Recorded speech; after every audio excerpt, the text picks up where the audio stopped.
নমস্কার। আমাদের রাজ্যের আগের সরকার তার 15 বছরের অতি আত্মবিশ্বাস, সংসদে 29 জন এমপি, 13 জন রাজ্যসভার সদস্য, বিধানসভায় নিরঙ্কুশ সংখ্যাগরিষ্ঠতা ও 15 বছর ধরে বোকা বানিয়ে রাখা লুমি বাহিনীদের দাপটকে সঙ্গে করে ধরাকে সরাজ্ঞান করে বসেছিলেন। কেন্দ্রে যে বিজেপি বিরোধী INDIA জোট ছিল,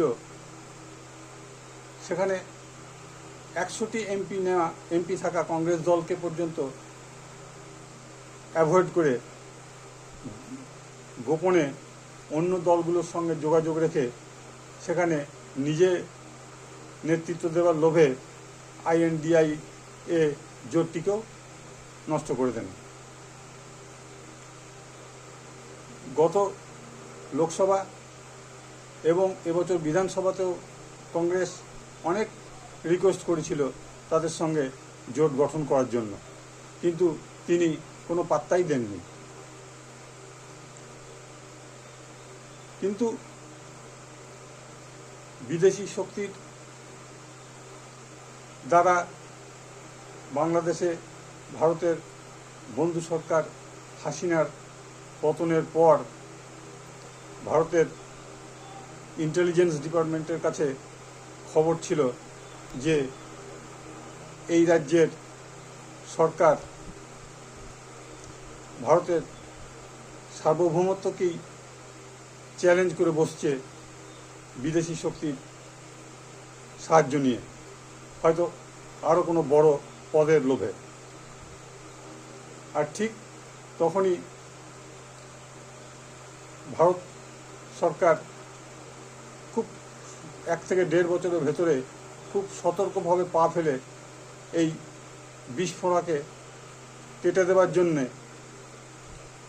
একে একে পদক্ষেপ নিতে শুরু করে এবং এই গত বিধানসভা নির্বাচনে পুরো তাকে উবড়ে ফেলে দেওয়া হয়।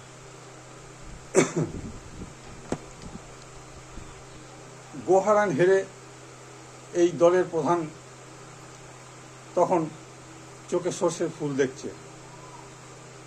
এতদিন বাংলায় যে অবিজেপি অন্য দলগুলো ছিল সেগুলোকে তিনি অস্পৃশ্য মনে করতেন এবং তাদের জোট বাঁধার প্রস্তাবকে ঘৃণার সঙ্গে প্রত্যাখ্যান করতেন দম্ভের চোটে।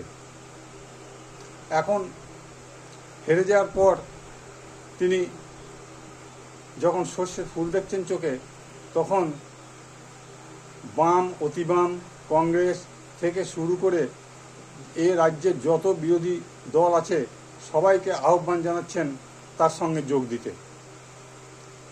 যিনি নিজে তার সিটে পরপর 2 বছর পরাজিত হন, সেই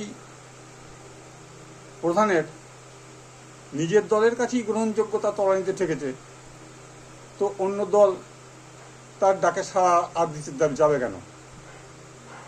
এখন তার দলের বিধায়করা দুর্নীতির হাত থেকে বাঁচতে আর তাদের দলের প্রধানকে আর ফোন না করে গোপনে বিজেপি নেতাদের ফোনে ধরার চেষ্টায় সারাদিন ব্যস্ত হয়ে আছেন।